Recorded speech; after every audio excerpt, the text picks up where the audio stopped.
Seven sisters false জায়গাটা নকুরবাবুর চেনা। মসমাই কেভের গুহামুখ থেকে বেশ খানিকটা দূরে একটা প্রকাণ্ড গহ্বরের গা বেয়ে বর্ষণসিক্ত চেরাপুঞ্জির 7টি দুগ্ধ ফেননিভ জলধারা নেমে গেছে পাতালের দিকে, তাই এর নাম সেভেন সিস্টার্স। জলপ্রপাতের কাছে একটা উঁচু জায়গাতে সেই লোকটার প্রতীক্ষা করছিলেন নকুরবাবু। দূরে খাসি পাহাড়ের মাথায় সূর্য অস্ত যাচ্ছে, তার লাল আভা ছড়িয়ে পড়েছে সামনের খাস বনে। কিছু দূরে অরণ্যের মাথায় নির্জন প্রান্তরে বেশ ঠান্ডা বাতাস বইতে শুরু করেছে। নিস্তব্ধ চারদিক, অপূর্ব শান্ত সৌন্দর্য বিরাজ করছে। কিন্তু কিছুক্ষণের মধ্যে অন্ধকার নামবে। সেই লোকটা ঠিক আসবে তো? নিকটবর্তী খাসি গ্রাম মাইল খানেক দূরে। সে না এলে সেখানে পৌঁছতে রাত হয়ে যাবে। কথাগুলো ভেবে ঘড়ি দেখলেন নকুরবাবু, আর তার পরক্ষণেই তিনি দেখতে পেলেন তাকে। লাল কালো সেই খাসি শাল গায়ে ঘাস বন ভেঙে এগিয়ে এসে নকুরবাবুর সামনে দাঁড়িয়ে সে বলল, খুব মুখে তার হাসি। শেষ বিকেলের আলো এসে পড়েছে তার মুখে। সেই আলোতে নকুরবাবুর মনে হলো এই লোকটাকে গতকাল কুয়াশা মাখা ল্যাম্পপোস্টের আলোতে যত বৃদ্ধ মনে হয়েছিল আসলে তা নয়। মুখময় বলি রেখাগুলো যেন তেমন আর নেই। লোকটাকে প্রৌঢ় বলা যায়। নকুরবাবুও তাকে খুব জানিয়ে বললেন, যাক, তুমি তাহলে এলে। তোমার নাম কি? কাল সেটা জানা হয়নি। সে জবাব দিল, আমার নাম মতকবা। এই খাসি পাহাড়ি আমার ঘর। তারপর চারপাশ একবার তাকিয়ে নিয়ে বলল, চলুন এবার রওনা দেওয়া যাক। নকুরবাবু অনুসরণ করলেন তাকে। লোকটা গিয়ে দাঁড়ালো জলপ্রপাতের খাদের কিনারে। নকুরবাবুর উদ্দেশ্যে একবার শুধু বলল, সাবধানে নামবেন। তারপর দুটো জলপ্রপাতের মধ্য দিয়ে ধাপ বেয়ে নিচে নামতে শুরু করলো। নকুরবাবুও তার পিছন পিছন নামতে লাগলেন। পা ফসকালেই অবধারিত মৃত্যু। দুপাশের জলপ্রপাতের জলের ছিটেতে ভিজে যাচ্ছে দেহ। প্রায় 100 ফুট নিচে নেমে দাঁড়ালো লোকটা। পাথুরে দেওয়ালে নানা ঝোপঝাড়, জলজ উদ্ভিদ। দেওয়াল হাতড়ে একটা ঝোপ সে ফাঁক করতেই উন্মোচিত হলো এক গহ্বর। অন্ধকার বিরাজ করছে ভিতরে। এই তাহলে গুহামুখ। নকুরবাবুকে নিয়ে প্রবেশ করলো ভিতরে। ঠিক তখনই বাইরে ঝুপ করে অন্ধকার নামলো। ভেতরে ঢুকে লোকটা একটা মশাল জ্বালিয়ে নিয়ে চলতে শুরু করলো। সর্পিল গুহা, মাথার উপর ছাদ, অনেক জায়গাতে এমন নিচু যে অনেক সময় হামাগুড়ি দিতে হচ্ছে। দেওয়ালগুলো স্যাঁতসেঁতে বরফের মতো ঠান্ডা। মাঝে মাঝে ওপর থেকে নেমে এসেছে স্তম্ভের মতো চুনা পাথরের ঝুড়ি। নিঃশব্দে এগোতে থাকলো লোকটা। একবার শুধু নকুরবাবুর প্রশ্নের জবাবে সে জানালো সেখানে পৌঁছতে ঘণ্টাখানেক সময় লাগবে। ঘণ্টাখানেক পর নানা কসরত করে চলার পর নকুরবাবুর তখন কাহিল অবস্থা। মত্তকাবা এবার যেন নিশ্চিন্ত হয়ে বলল, আমরা এসে গেছি। আর এরপরেই ধীরে ধীরে চওড়া হতে শুরু করলো গুহামুখ। হঠাৎ মশালের আলোতে একটা অদ্ভুত জিনিস দেখতে পেলেন নকুরবাবু। দেওয়ালের গায়ে একটা পাথরের খাঁজে আটকে আছে বাচ্চা ছেলেদের লাল জামা। নকুরবাবু সেটা দেখে থমকে দাঁড়ালেন। বললেন, এই জামাটা কোথা থেকে এলো? লোকটা মুহূর্তের জন্য একবার সেদিকে তাকিয়ে বলল, জানি না, আসুন তাড়াতাড়ি পা চালান। নকুরবাবুর মনে হলো ইচ্ছে করেই যেন সে ব্যাপারটা এড়িয়ে গেল। আর কিছুক্ষণের মধ্যেই তারা একটা হল ঘরের মতো জায়গাতে উপস্থিত হলেন। মাথার ওপর ফাটল বেয়ে আবছা চাঁদের আলো ঢুকেছে সে ঘরে। তারা সে ঘরে পা রাখতেই এক ঝাঁক বাদুড় ডানা ঝাপটে মাথার ওপরের ফাটল দিয়ে বাইরে মিলিয়ে গেল। বাদুড় প্রাণীটা এখানকার প্রায় গুহাতেই থাকে। ঘাবড়ালেন না নকুড়বাবু। প্রৌঢ় খাসি লোকটার মুখে হাসি ফুটে উঠল। সে বলল, এই সেই জায়গা। এই বলে সে মশালটা নিচের দিকে ধরে আলো ছড়ালো। সেখানে ছড়িয়ে আছে নানা আকৃতির পাথর। বিস্মিত নকুড়বাবু দেখলেন তাদের খাঁজে খাঁজে জন্মে আছে লাল বলের মতো অসংখ্য সেই উদ্ভিদ। তবে তাদের রং লাল নয়, ধপধপে সাদা। দেওয়ালের গা থেকেও ঝুলছে বেশ কিছু। নকুড়বাবু বললেন, কিন্তু এদের রং লালের বদলে সাদা কেন? মত্তকাবা হেসে জবাব দিল, রং ধরবে। চাঁদ ভালো করে ওপরে উঠুক, সেই আলো গুহায় ঢুকলেই রং ধরবে। তার আগে ওদের ছুঁবেন না। রং ধরলে ওগুলো সংগ্রহ করে বেরুবো এখান থেকে। কিছু কিছু উদ্ভিদ আলো পেলে তবে রঙিন হয়, এ ব্যাপারটা জানা আছে নকুড়বাবুর। তিনি জায়গাটার চারপাশে তাকালেন। আরও কয়েকটা গুহা পথ বেরিয়েছে নানান দেওয়াল থেকে। হঠাৎ একটা কোণে চোখ আটকে গেল তাঁর। সেখানে দেওয়ালের গায়ে হেলান দিয়ে বসে আছে একটা নরকঙ্কাল। চমকে উঠে নকুড়বাবু বললেন, ওটা কার কঙ্কাল? মত্তকাবা হেসে বলল, ওটা আমি 20 বছর ধরে ওখানে দেখছি। হয়তো লোকটা এখানে এসেছিল, তারপর আর বেরুতে পারেনি। নকুড়বাবু গিয়ে দাঁড়ালেন কঙ্কালটার সামনে। লোকটা ঠিকই বলল, কঙ্কালটা অনেক পুরনো। চুনের প্রলেপ জমেছে তার গায়ে।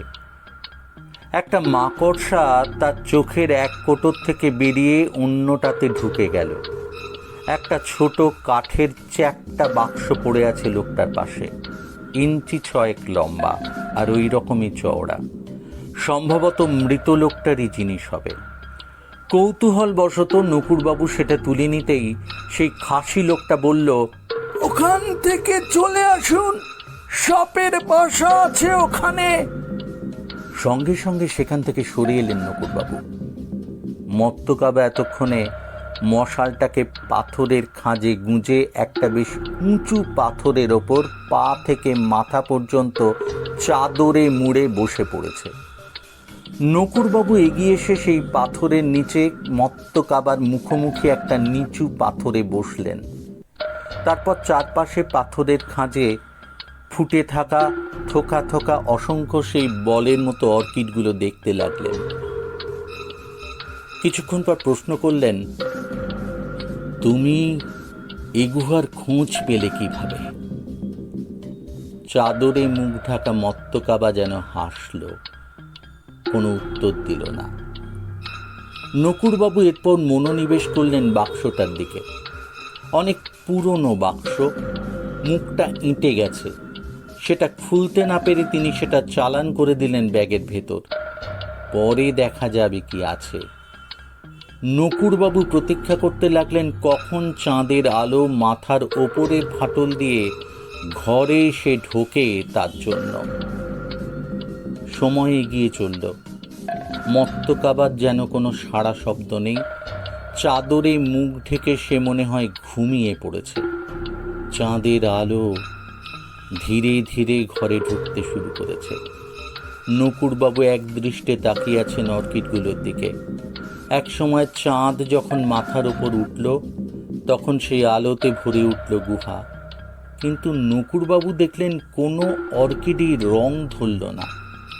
চাঁদের আলোতে সেগুলো শ্বেত পাথরের বলের মতোই দেখাচ্ছে। রং ধরছে না কেন? মত্তকাবাকে ডাকবেন ভাবলেন নকুড়বাবু। নকুরবাবুর ডান হাতটা পাথরের ওপর ভর দেওয়া ছিল অনেকক্ষণ ধরে। তিনি উঠে দাঁড়িয়ে মত্তকাবাকে ডাকতে যাবেন, হঠাৎ তার মনে হলো হাতটা কেমন যেন অবশ লাগছে।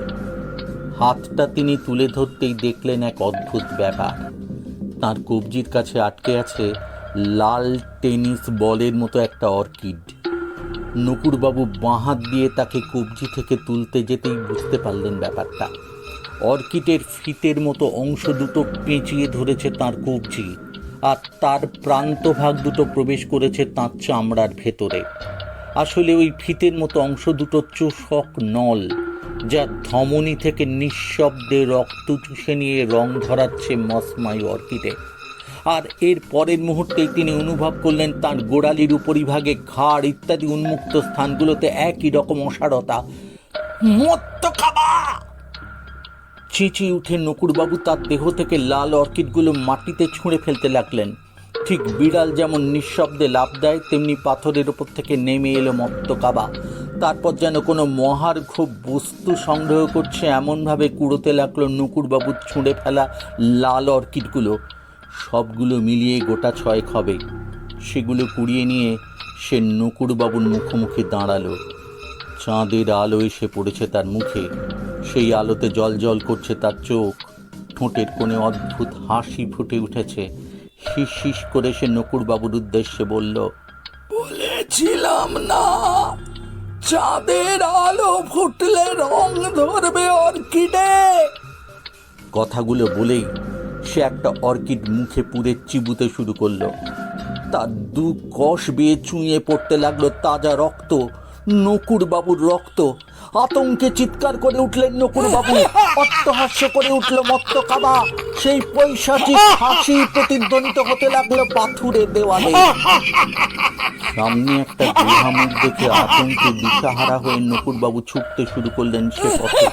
পিছন থেকে শোনা গেল মত্তকাবার কণ্ঠস্বর, কোথায় পালাবেন? পালাবার কোনো পথ নেই এখানে। আর তার সঙ্গে সেই বিভৎস হাসি। পাগলের মতো গুহা পথ ধরে পাথরে ধাক্কা খেতে খেতে অন্ধকারে দিকশূন্যভাবে ছুটতে লাগলেন নকুরবাবু। পাথরে অনুরণিত হচ্ছে সেই কণ্ঠস্বর, কোথায় পালাবেন? কোথায় পালাবেন? হঠাৎ একটা বাঁকের মাথায় তিনি দেখতে পেলেন তার রাস্তা আগলে দাঁড়িয়ে আছে এক ছায়ামূর্তি। আর মনে হয় পালানো গেল না। তবে বাঁচার শেষ চেষ্টা করার জন্য নকুরবাবু একটা পাথর কুড়িয়ে নিলেন, সে কাছে এলেই সেটা ছুঁড়ে মারবেন বলে। ঠিক সেই সময় ছায়ামূর্তি বলে উঠল, আসুন, আমাদের সঙ্গে আসুন, নইলে আপনি বাঁচবেন না। কার গলা? এ তো মত্তকাবা নয়। তাছাড়া তার সঙ্গে একটা বাচ্চাও আছে মনে হচ্ছে। লোকটা আবার সাড়া দিল, তাড়াতাড়ি, মত্তকাবা আপনাকে অনুসরণ করছে, ও এলে আপনাকে বাঁচানো যাবে না।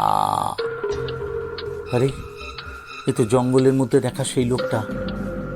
তার কণ্ঠস্বর শুনে চিনতে পারলেন নকুরবাবু। পিছনে ধেয়ে আসছে মত্তকাবার পদশব্দ আর সেই রক্ত জল করা হাসি। আর দেরি না করে নকুরবাবু ছুটতে শুরু করলেন তাদের পিছু পিছু। কত সুড়ঙ্গ, কত গুহা মুখ অতিক্রম করে ছুটে চললেন তিনি। শুধু ছুটতে ছুটতে নকুরবাবুর একবার যেন মনে হলো সেই ছায়া মূর্তি দুটোর যেন মাটিতে পা পড়ছে না, তারা যেন বাতাসে ভেসে এগোচ্ছে। একসময় পিছনে পড়ে রইল মত্তকাবার সেই হাসি। গুহার বাইরে উন্মুক্ত আকাশের নিচে এসে দাঁড়ালেন তারা। এই জায়গা নকুরবাবুর চেনা। দিনের বেলা ট্যুরিস্টরা এ পথে মসমাই কেভে ঢোকে। নকুরবাবু তাকালেন তাদের দিকে। লোকটার মুখে আত্মতৃপ্তির হাসি।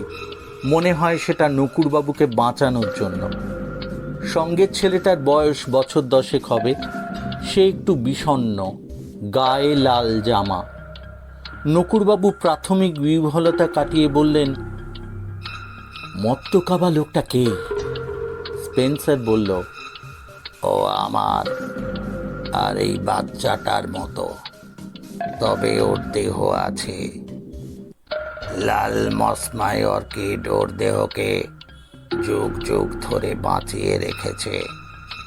এই অর্কিড ওকে বৃদ্ধ থেকে যুবক করে তুলবে। সে জীবন মৃত্যুর মাঝামাঝি থাকা ভয়ঙ্কর কেউ। নকুড়বাবু তার বক্তব্য সম্পূর্ণটা বুঝতে না পারলেও কিছুটা অনুমান করলেন। এরপর তিনি ছেলেটাকে দেখে বললেন, এ কে? সে বলল, মত্তকাবার শেষ শিকার।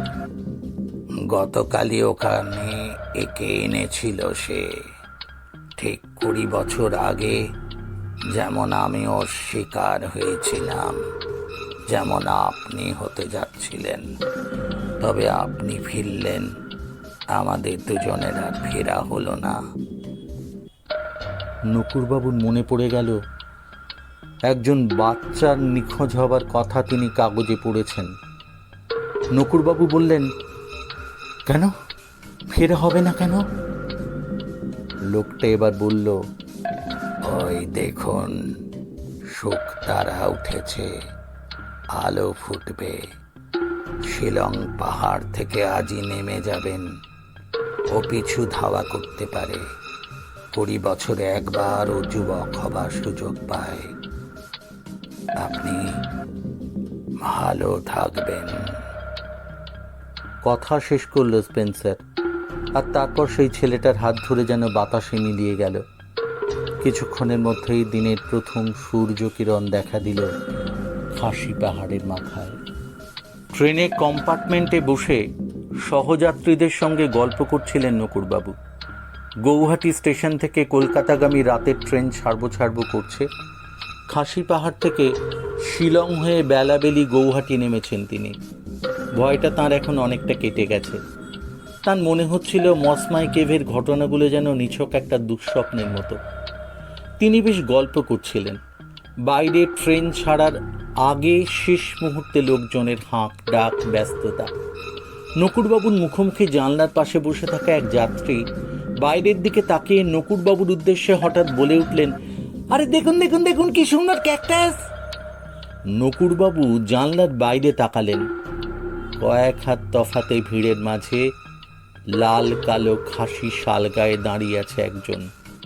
হাতে ধরা বাক্সে রাখা লাল বলের মতো দুটো মসমাই অর্কিড। মুহূর্তের মধ্যে নকুড়বাবু চিনতে পারলেন তাকে। মত্তকাবা, যদিও তার বয়স এখন আরো কমে গেছে, প্রায় যুবক বলা যায় তাকে। রাতের প্ল্যাটফর্মে শিকার ধরতে এসেছে সে। তাকে দেখার সঙ্গে সঙ্গে নকুড়বাবু ঝপ করে জানলার লোহার ঝাঁপটা নামিয়ে দিলেন। সঙ্গে সঙ্গে ট্রেনও দুলে উঠে চলতে শুরু করলো। বিস্মিত সহযাত্রী প্রশ্ন করল, কি হলো মশাই? নকুড়বাবু জবাব দিলেন, আমার আবার ঠান্ডার ধাত আছে, তাই জানলা বন্ধ করে দিলাম। ভিডিওটি ভালো লাগলে লাইক করবেন, শেয়ার করবেন আর সাবস্ক্রাইব করবেন।